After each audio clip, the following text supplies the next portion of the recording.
안녕하십니까, 우짜입니다. 2026년 7월 7일 아침까지 확인한 세상 돌아가는 얘기입니다. 그럼 뉴스 보시죠. 정부가 허위 정보 판정하나요? 오해와 궁금증 풀어보니. 정부 직접 삭제 판정 아니야. 플랫폼 자체 기준 적용 슬쩍 밀어놨죠. 단순 의견 비판 제외. 웃긴 소리고요. 악의적 반복 유통. 이거 우짜 알기로는 자칭 진보 커뮤니티에서 고발한다고, 고발이 뭐 찌른다고 해가지고 계속 노리고 있는 걸로 알고 있습니다. 악의적 반복 유통 책임 강화. 자, 이거 앞으로 어떻게 되는지 한번 보세요. 정권 절대로 바뀌면 안 됩니다. 정권이 절대로 바뀌면 안 되고요. 정권 바뀐 다음에 무슨 꼴이 나는지 한번 잘 보면 됩니다. 우짜 검태 뭐 이거 아이 넘어가고. 우짜 해가지고 간단하게 코멘트합니다. 하위법인 법률로 상위법인 헌법을 파괴하는 위헌질이 계속되고 있는데, 우짜 기준에서 이거요, 이거 개정된 거, 이거 사이버 계엄이고요. 윤석열이가 계엄했죠? 계엄 자폭질했죠? 자, 이재명 정권 잘 보세요. 이거 사이버 계엄입니다. 이제부터 우짜 개인적으로 오늘 7월 7일부터 웬만한 정치꾼들 이름은 다 거시기로 부르기로 했다. 자, 거시기 전성시대가 열렸다. 이렇게 봅니다. 넘어가고요. 캐나다 잠수함 사업, 독일.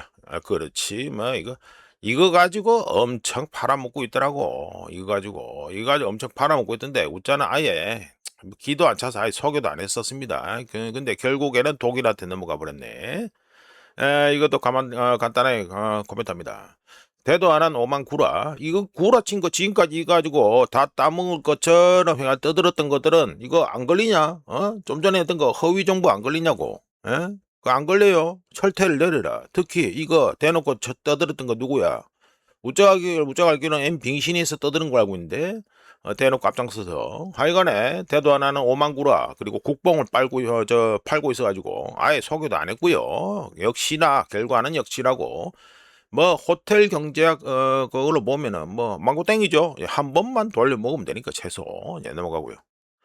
자, 금덩이 보시죠. 금덩이 해가지고 1.03% 올라가지고, 어이쿠야, 22평선 터치해가지고 있습니다. 1온스에 4165.19달러가 됐네요.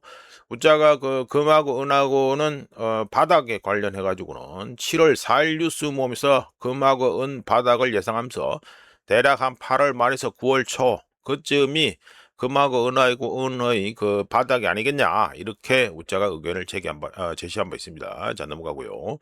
자, 은덩이 보시죠. 은덩이는 해가지고 1.82% 더 올라가지고, 여기도 60달러 넘은 다음에 이제 22평선 터치하려고 나아가고 있고요. 조금 꼬라지가 그러는데. 하여간에 1온스에 62.04달러가 됐습니다. 금하고 은의 경우에는요, 그러니까, 누구야, 이거. 워시패드에서 굳이 뭐 이런저런 소리 할 필요 없습니다. 워시패드에서 뭐 금리를 갖다가 동결한다 어떻게 결정 내릴 필요 없이 그런 뉘앙스만 슬쩍 흘려도 금하고 은 값은 상승하게 되어 있다는 거, 이거는 아시면 되겠고, 물론 금리 인상이 결정이 돼 버리면 아무래도 충격은 오겠죠. 그거는 뭐 감안하셔야 되고, 제가 그런 거 해가지고 뭐 이것저것 따지다 보니까 8월 초에서 9월 8월 말에서 9월 초 이때가 뭐 바닥이 아니겠나, 이렇게 예상하고 해가지고 7월 4일에 말씀드린 바 있습니다. 자, 넘어가고요. 서부 텍사스에 올려놓고 해가지고 유가 해가지고 차례대로 말씀드리죠. 브렌트유는 0.31% 상승해서 1배럴에 72.02달러가 됐고요. 그리고 서부 텍사스유는 0.08%, 정말 가열차게 작업을 하고 있는데 1배럴에 68.64달러가 됐습니다. 그런데 이제 더 이상 못 내려가고 앉아있죠. 예로 되고요. 오만 9월 물은 0.18% 상승해서 1배럴에 64.33달러가 됐습니다. 자, 넘어가고요. 달러 인덱스는 뭐 그렇네요. 뭐 움직이지도 않고 해가지고 0.01% 찔끔, 진짜 찔끔 종이 한 장 차이로 해가지고 내려가지고, 그것도 올라가던 걸 잡아 내려가지고 이러던 거네. 그래가지고 100.865가 됐습니다. 야, 요거 계속 22평선 위에서 노네. RSI 값도 그렇고, 하여간에 지금 달러는 계속해서 강세입니다. 계속 강세입니다. 너무 잘 타고 가는데, 22평선 타고 너무 잘 가는데, 하여간 좀 그렇네요. 강달러, 강달러라고 말하기는 그렇다만은 하여간 달러 강세입니다. 자, 우리나라 원화 보시면 해가지고 우자가 화살표를 표시했죠. 어제 아침 대바람부터 도시락 제대로 던졌고, 오늘 또 아침 새벽부터 해가지고 또 뭡니까? 도시락 제대로 던지고 처자 빠졌다. 여기 튀고 여기 튀고 매일 아침마다 막 패턴이 뻔하죠. 예, 매일 아침마다 이슈를 하고 자빠졌다. 잘한다 진짜. 하여간 0.06% 살짝 싸져가지고 1달러에 1530.61원이 됐습니다. 우자 캡처한 시간은 6시 42분이고요. 예, 어제 가지고 도시락 던진 덕분에 가지고 저 3년 만기 국채 옥션에 있었는데 그나마 좀 팔렸습니다. 말씀드려 보면 어제 7월 6일에 3년 만기 한국 국채 옥션이 있었는데 지난 세셔 때 4.000%였는데 3.765%로 하락했습니다. 이유는 뭐다? 어제 도시락 던져가지고 환율을 갖다가 그나마 안정시켜가지고 그 뒤에는 아주 뭐 플랫하잖아요. 예, 플랫하게 가니까 덕분에 엔화가 좋아진 덕분에 해가지고 3년 만기 국채 옥션 경매가 그나마 좀 잘 됐다 이렇게 말씀드립니다. 넘어가고요. 자, 이거는 해가지고 엔화입니다. 엔화는 0.48%. 야, 꾸준하게 싸지죠? 예, 꾸준하게 싸집니다. 0.48% 싸져가지고 1달러에 162.101엔입니다. 오늘 엔화 얘기 또 해야 됩니다. 엔화 얘기를 또 해야 되는데 우자 관련해서 뭐 회원용으로 일단 뭐 그 영상을 올려놨습니다만 뭐 그것만 퉁치고 넘어가기에는 좀 시간이 너무 그 공개로 돌리는데 시간이 많이 걸리니까 그래서 우자가 오늘 좀 더 얘기를 또 해봅니다. 미리 말씀드린 상태에서 그 전에 또 봐야 할 게 있습니다. 자, 보시면 해가지고 우자가 또 요거는 예 수익률 곡선이고요. 곡선 보시면 현재가 요거 진한색이죠. 예, 그 뭐 남색이라나. 예, 요게 위에 있고 계속 다 올라가고 있어요. 올라가고 있고 한 달 전이 요거 주황색 뭐 이런 거 되고 1년 전이 이 밑에 깔려 있는 거고 잘 올라가죠. 잘 올라가고 있습니다. 이런 가운데 우자가 예, 요래 가지고 빨간색 그리고 형광색으로 표시를 해놨는데 말씀드려 보죠. 10년 만기 일본 국채 수익률이 6월 26일에 2.6%를 바닥으로 찍은 후에 계속해서 상승해서 어제 가지고 얼마입니까? 2.837%입니다. 이러면 어떻게 된다? 1996년 10월 이후 최고치를 경신한 게 됩니다. 잘 올라가죠? 잘 올라갑니다. 자, 이런 가운데, 그러니까 뭐 어떤 가운데? 에너지 주도 인플레이션 상승과 엔화 약세 그리고 정부 지출 증가 우려가 국채 수익률을 갖다가 계속해서 밀어 올리고 있는 중이지요. 잘 올라가죠. 이런 가운데 이번 주에 뭐가 있다? 일본에서 5년 만기 국채 5년 만기 국채 옥션 그리고 30년 만기 국채 옥션이 이번 주에 있습니다. 결과가 어떻게 나올지 우짜 쪽으로는 좀 관심 있게 지켜보고 있다. 이렇게 말씀드립니다. 자, 넘어가고요. 자, 요거는 소제목으로 엔화 약세의 파장이다 해가지고 말씀드립니다. 요건 지난 10년 동안 엔화가 얼마나 싸졌다? 무려 61.47%나 싸졌다. 똥값이 됐다는 걸 보여줍니다. 밑에 한참 보면은 아이고 보세요. 이거 지난 10년 전에는 1달러에 99.9 엔이었습니다. 어마어마하죠? 예, 어마어마한 겁니다. 이때 세가지고 지금 162엔이 넘어가고 자빠졌으니까 엄청나게 똥값이 된 거죠. 자, 말씀드려 봅니다. 요즘 외환 판때기에서 가장 관심 가는 부분은요. 강달러가 아니라 엔화 약세라고 할 수 있고요. 우자가 회원용으로 올린 일본에는 쉬운 선택지가 이제 없다라는 영상에서 언급한 것처럼 엔화 약세에는 세 가지의 힘이 작용하고 있는데 첫 번째 힘은 일본의 실질 금리가 마이너스고 두 번째 힘은 다카이치 내각에서 금리 인상이나 엔화 강세를 원하지 않는다는 인식이 시장에 확산되고 있는 게 있고요. 세 번째, 일본 금융기관들, 특히 일본 생명보험사들의 경우 캐리 트레이드로 막대한 수익을 올렸기 때문에 기존의 포지션을 바꾸는 걸 꺼리고 있습니다. 물론 여기에는 누구도 해당됩니까? 일본 수출업체들, 예, 여기도 포함되겠죠. 덕분에 일본 중앙은행의 금리 인상, 그것도 우짜 기준에는 어떤 금리 인상? 형식적인 금리 인상. 왜 우자가 형식적인 금리 인상이라는 거는 지금 금리 인상이 전혀 속도를 못 따라가고 있어요. 이 지금 특히 다카이치 내각에서 지금 완전히 대놓고 분위기에 그러니까 똥을 뿌리고 있는데 여기에 필적할 만한 어떤 빠른 금리 인상이 필요한데도 불구하고 찔끔찔끔 올리고 있으니까 그것도 늦게 올리고 있죠. 그래서 우자가 일본 중앙은행의 형식적인 금리 인상이라고 표현합니다. 하여간에 일본 중앙은행의 형식적인 금리 인상에도 불구하고 엔화 약세는 계속해서 이어지고 있습니다. 근데 제가 관련해서 회원용 올린 일본에게 쉬운 선택지는 이제 없다라는 영상에서 언급한 것처럼 엔화 약세는요, 정치적으로 아무것도 안 하는 걸 점점 더 어렵게 만든다는 문제가 있습니다. 이 상당히 중요한 얘기죠. 다카이치 내각이 이제 눈치를 봐야 된다는 그런 타이밍이 온다는 이 얘기입니다. 관련해서 도쿄 상공 리서치 자료입니다. 이거는 도쿄 상공 리서치. 요거 도쿄, 동경, 뭐 상공 이런 나와 있잖아요.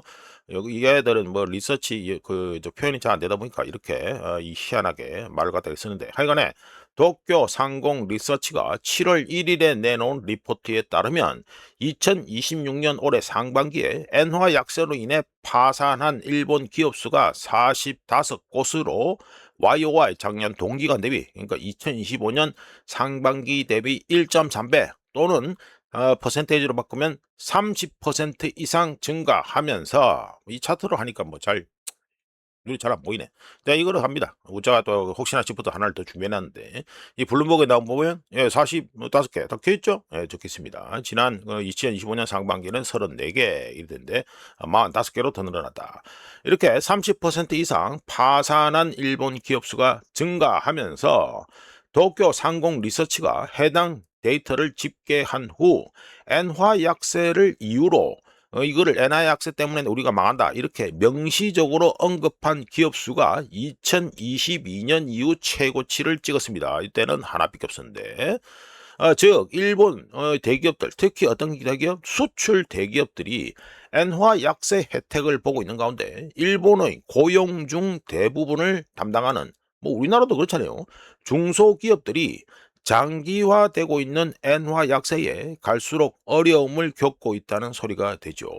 덕분에 일본 중앙은행의 지속적인 금리 인상 요구가 갈수록 거세질 것으로 예상합니다. 거세진다는 건 뭡니까? 정치적으로 이제 더 이상 엔화 약세를 갖다가 못 본 채 아몰랑하기가 힘들다 이 소리가 되죠. 한편 일본의 외환 마진 거래 플랫폼이 SBI FX 트레이드라고 있습니다. 이거 뭐 일본에 관심 있는 분들은 아실 건데, 키코 사태 옛날 거죠. 우자 요거 올려놓고 매경 겁니다. 올려놓고 말씀드릴게요. 한편 일본 외환 마진 거래 플랫폼인 SBI FX 트레이드의 유지 사토이 수석 고문은 엔저에 따른 외환 해지, 특히 이른바 뭐가 있습니까? 유명한 거는 뭐가 있습니까? 역 녹아웃입니다. 녹아웃. 이 녹인, 여기는 또 녹인이라고 돼 있죠. 일본의 경우 현재 그 리버스 녹아웃 옵션이라고 해가지고 이게 문제가 되고 있습니다. 이른바 역 녹아웃 옵션. 우리나라 말로 하는 게 이상한데. 역 녹아웃 옵션이 포함된 외환 해지 또한 일본 중소기업들에게 부담을 주고 있다고 해가지고 SBI FX 트레이드 유지 사토시 고문이 지적했습니다. 참고로 N 환율이 미리 설정된 녹아웃 레벨에 도달하면, 여기 우리나라는 녹인인데 녹아웃, 일본은 현재 녹아웃입니다. 녹아웃 레벨에 도달하면 옵션이 만료되고 제공되었던 해지, 보장치인 해지가 제공되지 않기 때문에 달러가 필요한 일본 기업들은 현물 시장에서 달러를 매입할 수밖에 없습니다. 그리고 또 뭐가 있습니까? 아니면 이전보다 불리한 조건으로 새로운 해지 계약을 체결해야 되죠. 그것도 안 된다 이러면 어떻게 됩니까? 그냥 가만히 앉아서 추가적인 환율 변동에 두들겨 맞을 수밖에 없다. 노출될 수밖에 없다는 문제가 있습니다. 해당 상품들 뭡니까? 녹아웃 해가지고 팔아먹은 거 외환해지, 뭐 파생 상품이죠. 뭐 까놓고 말씀드려가지고 파생 상품 뭐 이런 거죠. 뭐 여기 나오잖아요. 콜옵션, 풋옵션 나오고, 뭐 여기 뭐 뭐야 이거 녹인 나오고 이러잖아요. 이거 파생입니다. 파생. 하여간에 해당 상품들은 일본 지역은행들에서 구조화된 해지 상품으로 널리 판매되고 있고, 이거 우리나라에서 이미 목격했던 거죠. 이 키코 사태. 이 일본 지역은행들에서 구조화된 환해지 상품으로 널리 판매하고 있으며, 초기 옵션 프리미엄을 최소화하려는 일본의 소규모 및 지역 수입 업체들에게 이 녹인, 녹인이 아니고 녹아웃이구나, 일본은.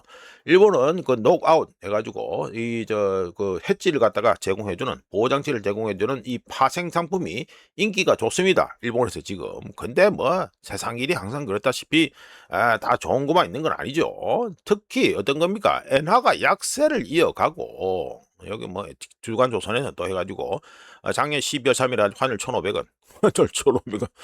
예, 기업 수천억 손실, 제2의 기코 악몽 덮치나 이래가지고 기사를 적었는데, 지금 뭐 1,500원 뭐 후딱 넘어가고 있는데, 그러니까 엔화가 약세를 이어가고 수입 업체들은, 일본 수입 업체들은 점점 더 위험한 옵션 구조, 뭐 까놓고 말씀드리면 옵션 판때기에 더 뛰어드는 가운데 녹아웃 레벨이 붕괴되면 현물 시장에서 달러를 매입할 수밖에 없게 강제가 되고요. 이는 곧 또 어떤 악순환으로 이어집니까? 엔화 하락 압력을 가중시키는 악순환으로 이어집니다. 관련해서 전문가들은 리버스 녹아웃 레벨, 그러니까 역 녹아웃 레벨이 지금 현재 1달러에 163엔에서 170엔 사이에 집중되어 있다고 현재 추정하고 있는데, 많은 일본 중소기업들에서 엔화 폭락에 따른 경제적 악영 때문에 일본 중앙은행이 개입할 것이라는 예상을 한 것과 현재는 어떻게 되겠습니까? 역 녹아웃 레벨, 리버스 녹아웃 레벨이 현재 1달러에 163엔에서 170엔 사이에 지금 현재 집중되어 있다니까, 어떻게 됩니까? 기업들, 중소기업들하고 예상하고 정반대라고 할 수 있죠. 또 이어서 관련해서 ANZ, 그러니까 호주, 뉴질랜드 뱅킹 그룹이라고 있는데, 여기에서 일본 외환 및 상품 판매 담당 이사를 맡고 있는 히로유키 마치다는 엔화가 더 약세를 보이면 녹아웃 건수가 늘어날 수밖에 없다, 이러면서 상승한 비용을 가격에, 그러니까 일본 소비자들한테 가격에 전가할 수 없는 기업들, 특히 수입 업체들에게 있어서 상황이 점점 심각해지고 있다고 첨언했습니다. 결론은 뭐가 되겠습니까? 다카이치가 아몰랑하고 돈을 뿌리고 싶어도 점점 시간이 갈수록 아몰랑하기 힘든 단계로 접어들고 있다. 이게 핵심이 되겠지요. 자, 넘어가고요. 이거는 호르무즈 해가지고 통행량 요 차트 해가지고 올려놓고 해가지고 좀 얘기를 말씀드리겠습니다. 예, 요거 지난 24시간 동안 27척 해가지고 왔다리 갔다리 했다, 이게 되겠죠. 자, 말씀드려보면 미국의 유조선 호위대가 또 복귀해서 유조선 선단이 드나들고 있는데도 불구하고 해가지고, 예, 27개입니다. 27척입니다. 세척의, 그러니까 유고 유조선 호위대가 복귀한 덕분에 세척의 VLCC 초대형 유조선이 페르시아만 안으로 인바운드 들어간 것으로 확인되었고, 또 푸자이라에서 대기 중인, 이미지를 바꿔야겠네. 네, 요래 됩니다. 여기 푸자이라 이쪽 위죠. 여기죠. 여기 푸자이라 앞바다에서 대기 중인, 엄청나게 많잖아요. 여기 다 물려 있습니다. 여기서 대기 중인 VLCC 초대형 유조선 숫자들을 보면 추가로 한 세척에서 한 4척이 더 인바운드 들어갈 것으로 예상이 됩니다. 현재 들어가는 거는 어느 항로로 들어갑니까? 오만 항로로 들어가죠. 요 오만 항로 해가지고, 무산만 반도를 따라서 쭉 그대로 붙어서 가는 게 오만 항로입니다. 여기로 들어갈 것으로 예상됩니다. 단 우자가 이거 해가지고 표시했죠. 이게 뭡니까? 이 오만 항로를 통해서 무대기로 나오죠. 이거는 다 미국의 호위대가 해가지고 붙었을 때 해가지고 이렇게 무대기로 한꺼번에 쭉 나오는데, 푸자이라 앞바다에서 이 친구들이 나온 다음에 어디 간다? 아니에요. 푸자이라 항 앞에 앞바다 여기서 선박간 환적을 합니다. 그래서 여기 있는 친구들이 다시 물건을 받아가지고 우리나라, 뭐 일본 등등 이쪽으로 가는 거예요. 그러니까 빨리 왜 이 짓을 합니까? 빨리 안에 있는 페르시아만 안에 산유국들에 있는 저장 탱크에서 물건을 빨리 빼내기 위해서 이렇게 뭐라 해야 되나, 뭐 단타질을 해야 되나, 이렇게 빨리 물건을 빼내는 거예요. 이 짓을 하고 있다는 거, 이거는 말씀드리면서 하여간에 푸자이라 항 앞바다에서 활발하게 벌어지고 있는 선박간 환적을 원활히 할 정도의 충분한 유조선이 현재 여기 없다는 문제가 있습니다. 그리고 일본 역시 알게 모르게 미국의 그 봉쇄, 봉쇄 때문에 그 밖에 나가 있고, 또 어제 우짜가 또 추가로 말씀드렸잖아요. 지금 물건이 안 팔려가지고 지금 현재 그 아시아하고 중동하고 말라카 해외하고 지금 유조선 깔아라는 거 우짜가 해가지고 또 어제 보여드렸죠. 이런 것처럼 일본 역시 이란 역시 VLCC 초대형 유조선이 들어와야 되는데 안 들어오니까 지금 부족합니다. 그래서 이란은 어떤 그 꼼수를 쓰고 있다. 이라크에서 선적되는 물량에 지금 물량을 보태서 그래서 원유를 수출할 계획입니다. MOU 사인 후에 해상 저장 시설, 뭐 대표적으로 유조선이죠. 유조선, 이뻘건 게 유조선인데 유조선, 그리고 육상 저장 시설, 그거야 뭐 땅 위에 있는 거 저장 탱크니까 여기에 있는 원유를 모조리, 지금 현재 모조리 최대한 빨리 시장에 쏟아 부으려고 현재 노력하고 있는 중이고요. 덕분에 언론에서는 뭐라 떠들고 있습니까? 일시적인 공급 과잉을 떠들고 있습니다. 참 이거 어이가 없는 수준인데 일시적인 공급 과잉을 이제 떠들고 있습니다. 지금 특히 서방 언론에서 이래 떠들고 있는데 참 이거 참 웃긴 소리예요. 뭐 이런다고 해가지고 웃자보고 또 미친 소리 할지 모르겠는데 하여간에 웃긴 소리입니다 이거. 근데 문제는 뭡니까? 전쟁으로 발생한 생산 중단 문제, 이거를 해결하기 위해서는 훨씬 더 많은 유조선이 필요합니다. 왜 그렇습니까? 육상 저장 탱크에 있는, 그러니까 쿠웨이트, 이라크, 뭐 이 지도에 안 보입니다. 막 쿠웨이트, 이라크, 그리고 사우디 등등 여기 저장 탱크, 육상 저장 탱크에 있는 물건을 갖다가 원유를 갖다 빨리 빼줘야지 다시 쿠웨이트, 그리고 이라크, 그리고 뭐 사우디 등등 여기 있는 이 친구들이 다시 펌프질을 갖다 가열차게 재개할 거 아닙니까? 그러려면 어떻게 됩니까? 배가 빨리 들어가서 물건을 빼줘야 될 거 아니에요. 안 그렇습니까? 그래야지만 이게 생산 중단 문제를 갖다가 해결할 수 있다 이래 되는데, 여기 아무리 단타로 해가지고 빨리 와가지고 빨리 막 뭐 토끼찜이래나 하여튼 빨리 빼가지고 여기 갖다 준다 하더라도 여기에 지금 유조선이 부족해. 유조선이. 그러니까 어디선가는 병목 현상이 일어나고 있다는 거, 이거는 체크하실 필요가 있습니다. 참 노력은 하고 있습니다. 우리가 말씀드리잖아요. 반복해서 말씀드리잖아요. 60일 지난 다음에 우리가 보기에는 트럼프는 물건 원유 이쪽에 잠겨 있는 물력 원유 빼낸 다음에 아몰랑하고 다시 봉쇄할 가능성도 있다고 우리가 쪽으로 보고 있습니다. 하여간에 뭐 언론에서 떠드는 거하고 맨날 다른 소리를 하고 앉아 있는데 앞으로 어떻게 되는지 보시면 되겠고, 그리고 사람들이 까먹고 있는데 식량 인플레이션 문제는 지금 대기 중이라는 거, 이거는 분명히 알고 계셔야 됩니다. 자, 이런 가운데 또 얘기를 해봅니다. 오늘이 지금 이란전 터지고 128일 차거든요. 요약입니다. 이런 가운데 아시아 그리고 중동, 글로벌 제트 퓨얼 디맨드, 그러니까 글로벌 해가지고 항공유 수요가 해가지고 주간으로 봤을 때 아시아하고 중동에서 늘어나고 있다 이 소리가 되죠. 자, 아시아, 중동 어디 있냐? 미드이스트. 여기 늘어나잖아요. 여기 회색. 여기도 조금 이게 너무 기간이 길다 보니까 기간이 길다 보니까 해가지고 좀 잘 안 보이는데, 하여간 아시아 그리고 중동 여기가 지금 현재 늘어나고 있다 이거를 알 수 있습니다. 하여간에 줄여서 말씀드리보면 호르무즈 해협 폐쇄로 인해 항공유 가격이 상승하고 항공편 축소가 강제되었었지요. 예, 그런데 현재 언론에서 뭐라 떠들고 있습니까? 지금 뭐 일시적인 공급 과잉이다 뭐 어쩌고 저쩌고 막 떠들고 이랬잖아요. 이런 와중에 또 월드컵도 또 계속 벌어지고 있고, 덕분에 어떻게 됩니까? 수요가 급격히 회복될 것으로 이제 예상이 되고 있습니다. 특히 수요 감소 또는 수요 파괴를 갖다가 강제적으로 하게 되었던 게 어디입니까? 아시아 그리고 요 중동 여기는 어떻습니까? 이쪽에는 수요 파괴가 살짝 강제가 되었었는데, 이 지역들이 현재 항공유 수요가 현재 다시 증가하고 있다. 주도하고 있다. 이게 되겠죠. 주도하고 있다.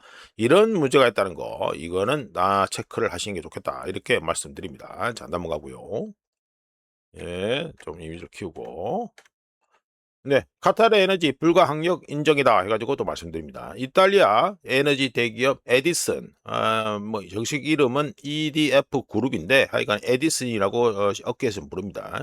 이탈리아 에너지 대기업 에디슨은 카타르 에너지가 불가항력을 연장했다고 확인했습니다. 에디슨이 2026년 4월 이후 카타르 에너지로부터 납품받지 못한 카타르 에너지 쪽 LNG 물량은 척수로는 21척, 그리고 그 양으로는 27억 입방미터, 27억 입방미터가 됩니다. 참고로 이탈리아 아드리아해 LNG 터미널을 통해서 유럽으로 입고되는 연간 LNG 수출 계약 물량의 거의 40%입니다. 지금 말씀드린 게 27억 입방미터가 거의 40%에 해당합니다. 자, 들어올 물량이 안 들어오면 뭔 쇼가 나겠습니까? 당연히 천연가스 가격은 안 내려가겠죠. 안 내려가겠죠. 예, 더치 TTF, 예, 내추럴 가스 퓨처 돼 있어. 이게 안 내려가죠. 이런 가운데 카타르산 원유를 수송하던 VLCC 키쿠호가 6월 넷째 주 호르무즈 해협에서 피격되면서 카타르의 에너지 계획, 그러니까 어떻게 물량을 빼겠다 뭐 이런 거, 이런 계획에 더 큰 타격을 입혔었고요. 현재 유가는 뭐 전쟁 전으로 돌아갔다, 전쟁 전 수준으로 돌아갔다 이러는데, 이 모시비 차트 보시면 알겠지만 이거는 지금 한번 점프하고 난 다음에 다시 돌아갑니까? 안 돌아가잖아요. 안 돌아갑니다. 저기 보면 2월 1일 됐죠. 2월 요때가 해가지고 전쟁 터지기 직전인데 이때 가격이 아니지요. 카타르 에너지 계획에 더 큰 타격을 입힌 가운데 유가는 전쟁 전 수준으로 돌아갔다고 하는데, 유럽의 천연가스 가격 더치 TTF 내추럴 가스 퓨처스, 이거는 1메가와트시 기준으로 해서 44유로 위에서 계속해서 놀고 있는 중입니다. 왜? 물량이 안 들어오니까. 자, 참고로 유럽에 가스, 천연가스 저장량, 이거 상상, 잊을만하면 나오는 얘기죠. 이걸 우리가 또 차트를 갖다가 매크로, 마이크로에서 도움을 받아서 우리가 올리는데, 7월 4일 기준에서 작년 2024년부터 2025년까지 기간은 위에 있고요. 2026년은 어떻습니까? 50.03%입니다. 낮죠? 예, 지난 5년 내 가장 낮은 수준이라는 거.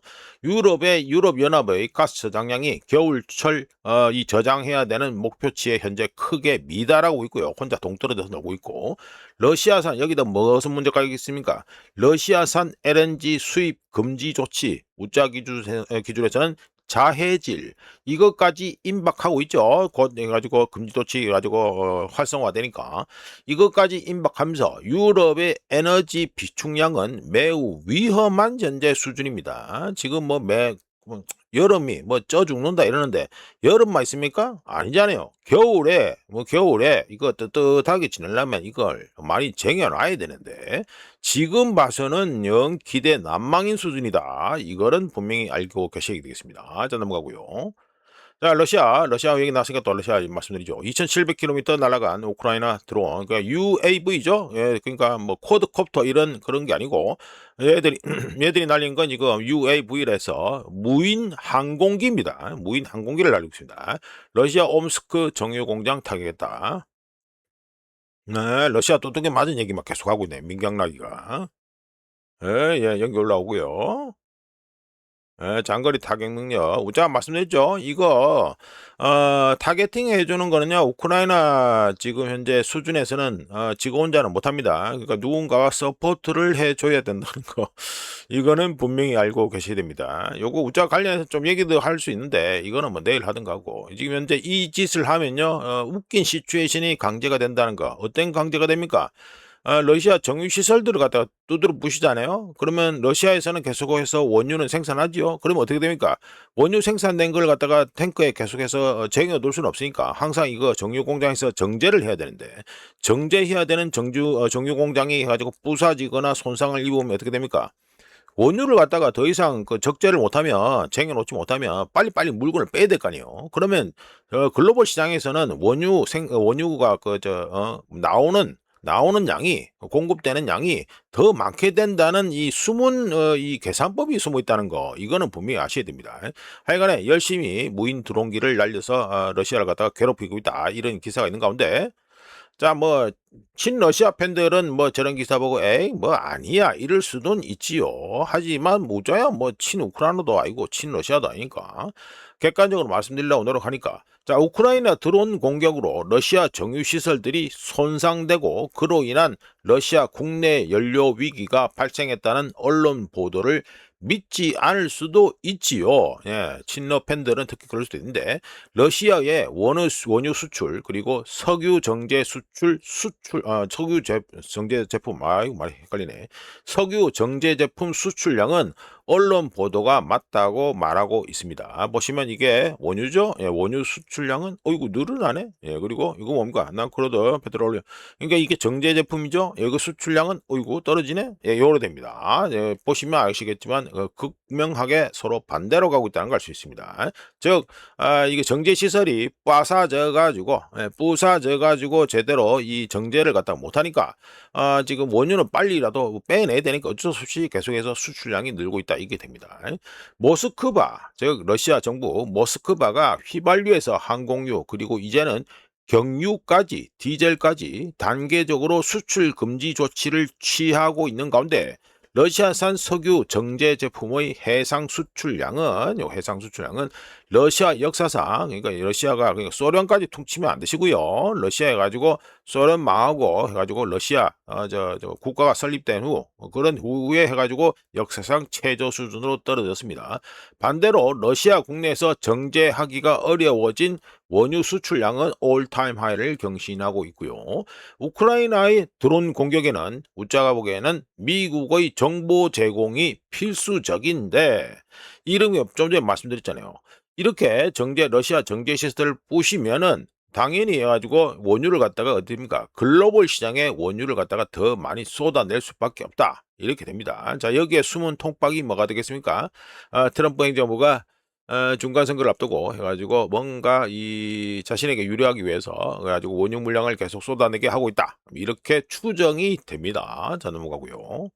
자, 요거는 미국의 원유 재고 현황을 갖다가 이거 지금 독립기념일 때문에 해가지고 일주일 띵가 먹었습니다. 띵가 먹었는데 어쩔 수 없습니다. 하여튼 추세만 보면 되니까 해가지고 업데이트해서 말씀드리죠.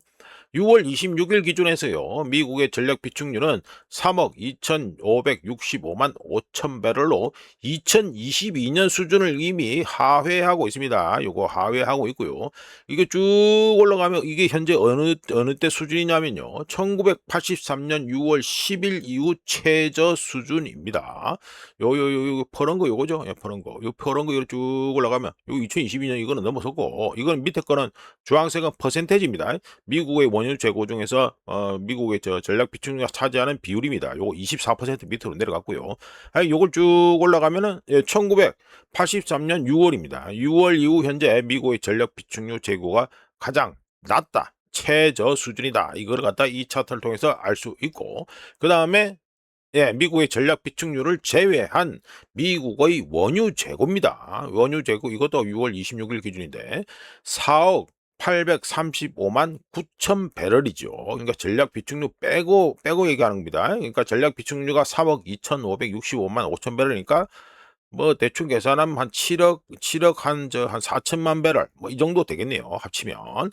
하여간에 SPR 미 전략 비축률을 빼고 엑스클로드 SPR 되죠. 전략 비축률을 뺀 미국의 원유 재고량은 4억 835만 9천 배럴로 이거 역시 2022년 수준을 이미 밑돌고 있는 중입니다. 2022년이 여기 있잖아요. 여기. 이미 밑으로 내려간 상태라는 거 이거는 알고 계시면 되겠습니다. 자, 넘어가고요. 떠드는 거하고 달리 상황은 그렇게 좋아지지 않고 있습니다. 전혀 좋지 않다 이렇게 말씀드리고요. 자, ISM 서비스 PMI 데이터 발표됐으니까 말씀드리죠. 미국의 ISM 서비스 PMI는 5월에 54.5에서 6월에 54.0 퍼런 거 그리고 ISM 서비스 임플로이먼트 그러니까 고용이죠. 고용은 5월에 47.9에서 6월에 51.2 요거 노란색인가 뭔가 하여튼 이거고요. 그 다음에 ISM 서비스 뉴 오더 그러니까 신규 주문은 5월에 57.3에서 6월에 55.1 허용거 55.1로 하락했습니다. 그리고 이 차트에는 안 나와 있는데 ISM 서비스 프라이스 뭡니까? 인플레이션이죠.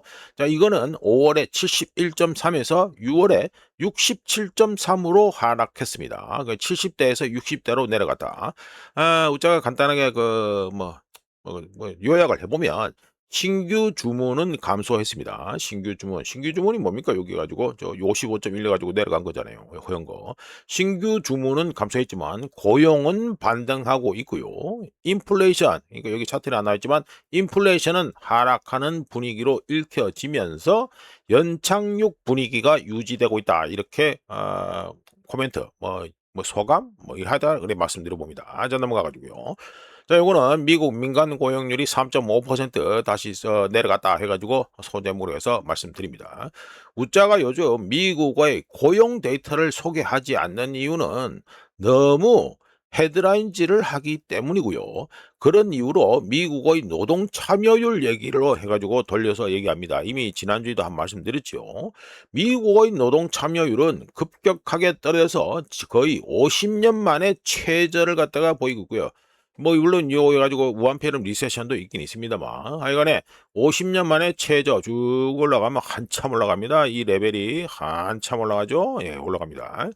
50년 만에 최저치를 보이고 있고, 근데 이걸 두고 언론에서 뭐라 떠들고 있습니까? 미국의 고용 상황이 좋다 이렇게 말하고 있습니다. 61.5% 나와 있는데 이게 좋다고 말하는 건요, 이 차트를 볼 줄 모르거나 아니면 우짜가 보기에는 거의 언어 도단 수준의 말장난 또는 구라 정보, 허위 정보가 된다고 봅니다. 노동 참여율 차트는요, 2000년 전후로 해서, 자, 요거 차트를 보시죠. 자, 2000년 여기죠. 2000년에 피크를 찍죠. 2000년 4월에 67.3%로 피크를 찍습니다.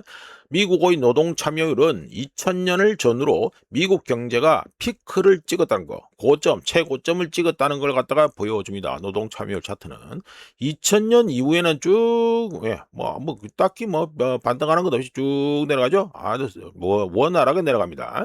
2000년 이후 사람들은 이 차트만 봐도 알 수 있다시피 거짓말의 연속 속에서 살아왔고, 이제는 거짓말 쓰나미 속에 있으며 벗어날 수 없는 거짓말 블랙홀 속에 있다고 우짜가 보기에는 그렇게 말할 수 있습니다. 특히 어떻습니까? 노동 참여율 차트만 봐도 이렇게 말씀드릴 수 있습니다. 요거 갑자기 땅낙 터진 거는 무한폐렴 리세션이고요. 한편 미국의 민간 고용률, 자, 요것도 차트 준비했습니다. 미국의 민간 고용률이 2026년 5월에, 요거 5월 데이터가 최신 데이터인데 3.5% 이거로 떨어지면서 15년 내, 여기 떨어진 겁니다. 지난 15년 내 두 번째로 낮은 수준을 기록했습니다. 그러면 두 번째가 어떤 겁니까? 이 앞전에 또 하나 있어요. 요거 2026년 올해 2월에 해가지고 3.4%까지 떨어진 바 있습니다. 이런 가운데 지난 리세션 때, 이게 지난 리세션은 뭡니까? 요 회색으로 바 처리된 거죠. 회색은 아니네. 하여튼 이 바 처리된 거죠. 이게 지난 리세션입니다. 요게 닷컴 버블, 요게 2008 금융위기, 요거는 우한폐렴이 되죠. 지난 리세션 때 해가지고 미국의 민간 고용률 가장 낮았을 때는 언제다 해가지고 보면은 우한폐렴 때는 3.45%, 지금이 3.5%입니다. 이거 돼 있잖아요. 5월달에 3.5%.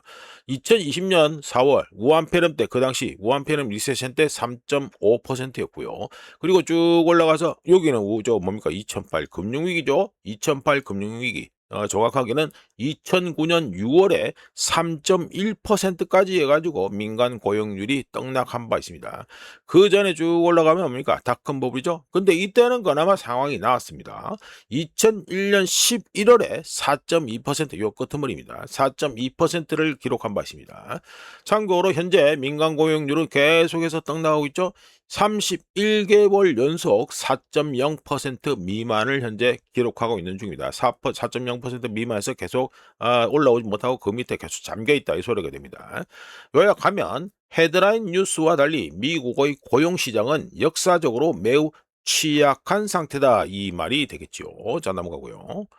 자, 이거는 간만에 또 미국 빚이 40조 달러를 돌파하기 직전이다 해가지고 말씀드립니다. 미국의 연방부채가 사상 최고치인 39조 5천억 달러 돌파를 이제 곧 앞두고 있습니다.